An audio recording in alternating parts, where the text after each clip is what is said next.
आज चैत्र शुक्ल प्रतिपदा की दसों दिशाओं में वसंत गाना गूंज रहा है।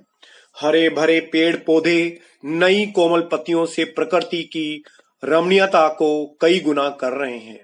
सश्यामला धरती फूलों से सज धज कर नए वर्ष के स्वागत को तैयार है। उत्तर भारत में इसे वर्ष प्रतिपदा, आंध्र प्रदेश, तेलंगाना और कर्नाटक में इसे उगादी, महाराष्ट्र में इसे गुड़ी पड़वा कहते हैं। सुदूर उत्तर पूर्वांचल के मणिपुर राज्य में इसे चैरोबा, त्रिपुरा और केरला में विशु व अन्य भागों में जड़ शीतल, पोहेला व बोशाख, बोहाग, बिहू, विशु, पृंथड़ आदि नामों से भक्ति, श्रद्धा, उल्लास, उमंग और उत्साह के साथ मनाते हैं।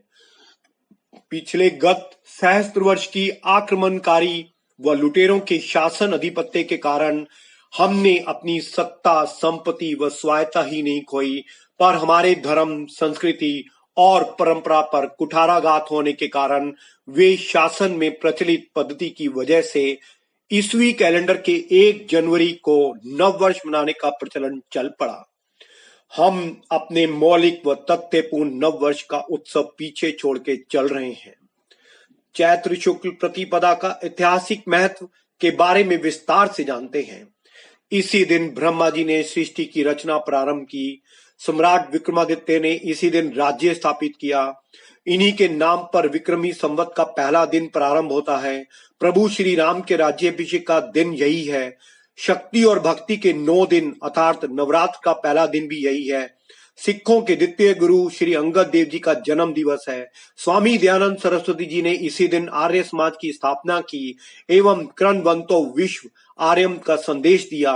सिंध प्रांत के प्रसिद्ध समाज रक्षक वरुण अवतार भगवान झूलेलाल इसी दिन प्रकट हुए। राजा विक्रमादित्य की भांति शालीवाहन ने हूनों को परास्त कर दक्षिण भारत में श्रेष्ठतम राज्य स्थापित करने हेतु यही दिन चुना। विक्रम संवत की स्थापना की। युधिष्ठिर का राज्याभिषेक भी इसी दिन हुआ। संघ संस्थापक परम पूजनीय डॉक्टर केशव राव बलिराम हेडगेवार का जन्मदिन भी आज ही है। आज महर्षि गौतम जयंती भी है। भारतीय नववर्ष का विशेष प्राकृतिक महत्व भी है। वसंत ऋतु का आरंभ वर्ष प्रतिपदा से ही होता है, जो उल्लास, उमंग, खुशी तथा चारों तरफ पुष्पों की सुगंधी से भरी होती है। फसल पकने का प्रारंभ यानी किसान की मेहनत का फल मिलने का भी यही समय होता है। नक्षत्र शुभ स्थिति में होते हैं अर्थात किसी भी कार्य को प्रारंभ करने के लिए यह शुभ मुहूर्त होता है। भारत में काल गणना उत्कृष्ट थी। हम सब जानते हैं कि दिन में 24 घंटे होते हैं, सप्ताह में 7 दिन, पक्ष में 15 दिन और महीने में 30 दिन होते हैं। साल में 12 महीने और 365 दिन होते हैं। लेकिन क्या हम जानते हैं हर साल का एक नाम होता है?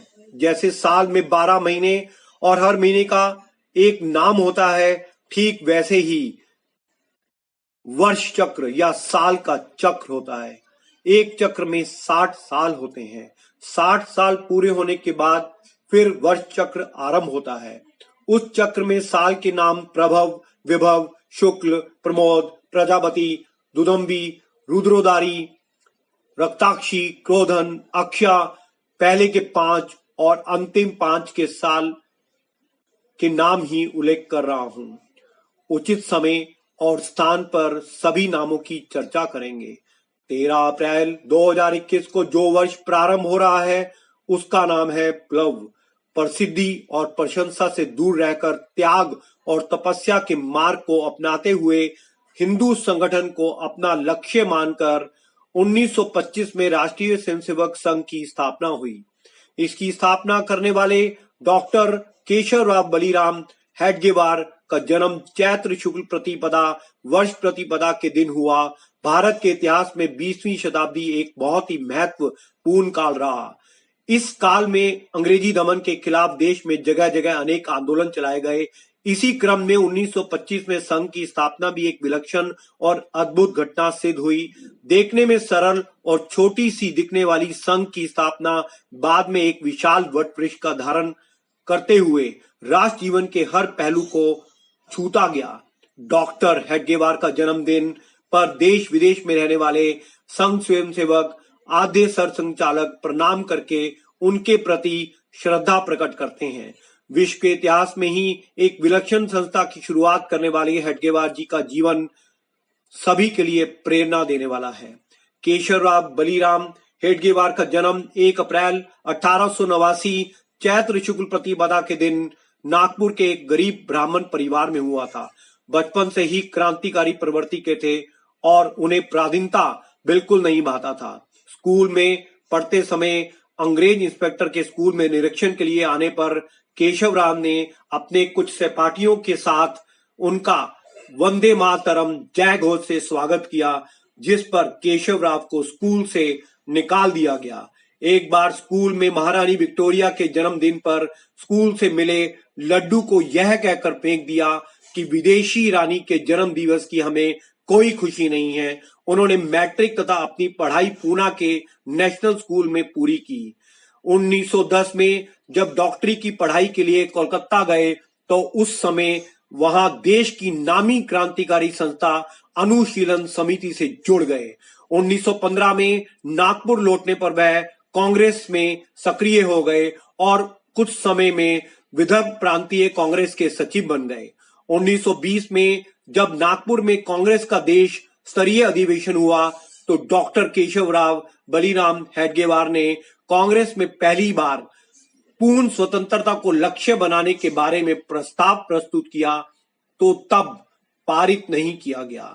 1921 में कांग्रेस के असहयोग आंदोलन में सत्याग्रह कर गिरफ्तारी दी और उन्हें 1 वर्ष की जेल हुई।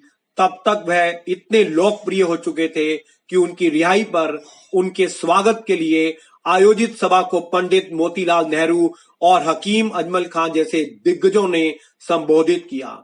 कांग्रेस में पूरी तन्मयता के साथ भागीदारी और जेल जीवन के दौरान जो अनुभव पाए उससे वह यह सोचने को प्रवृत्त हुए कि समाज में जिस एकता और धुंधली पड़ी देशभक्ति की भावना के कारण हम प्रतंत्र हुए हैं वह केवल कांग्रेस के जन आंदोलन से जागृत और पुष्ट नहीं हो सकती। जनतंत्र के प्रतंत्रता के विरुद्ध विद्रोह की भावना जगाने का कार्य बेशक चलता रहे, लेकिन राष्ट्र जीवन में गहरी हुई विघटनवादी प्रवृत्ति को दूर करने के लिए कुछ भिन्न उपाय की जरूरत है। डॉक्टर केशवराव बलीराम हेडगेवार के इसी चिंतन एवं मंथन का प्रतिफल था कि राष्ट्रीय स्वयंसेवक संघ नाम से संस्कारशाला के रूप में शाखा पद्धति की स्थापना, जो दिखने में साधारण किंतु परिणाम में चमत्कारी सिद्ध हुई। 1925 में विजयदशमी के दिन संघ कार्य की शुरुआत के बाद भी उनका कांग्रेस और क्रांतिकारियों के प्रति रुख सकारात्मक रहा। यही कारण था कि दिसंबर 1930 में जब महात्मा गांधी द्वारा नामक कानून विरोधी आंदोलन छेड़ा गया तो उसमें भी उन्होंने संघ प्रमुख सर संघ चालक की जिम्मेदारी डॉक्टर प्रांजपे को सौंप कर व्यक्तिगत रूप से अपने 1 दर्जन सहयोगियों के साथ भाग दिया, जिसमें उन्हें 9 माह की कैद हुई। इसी तरह 1929 में जब लाहौर में हुए कांग्रेस अधिवेशन में पूर्ण स्वराज का प्रस्ताव पास किया गया और 26 जनवरी 1930 को देश भर में तिरंगा फहराने का आह्वान किया तो डॉक्टर हेडगेवार के निर्देश पर सभी संघ शाखाओं में 30 जनवरी को तिरंगा फहराकर पूर्ण स्वराज्य प्राप्ति का संकल्प किया गया। इसी तरह क्रांतिकारियों से भी उनके संबंध चलते रहे।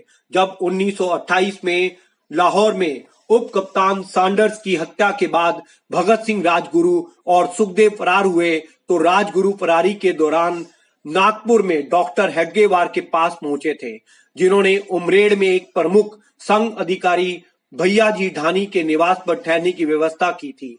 ऐसे युग पुरुष से डॉक्टर केशवराव बलीराम हेडगेवार, जिनका जून 1940 को निधन हो गया था, किंतु संघ कार्य अविरल चल रहा है। नव वर्ष की इस पावन वेला में हम अपनी श्रेष्ठ परंपरा और जीवन मूल्यों को जानें, अपनी जड़ों से जुड़ें, आने वाली पीढ़ियों को इसे संरक्षित और संबंधित करके सौंपें, तभी भारत विश्व गुरु स्थान पर विराजमान होगा। जय भारत।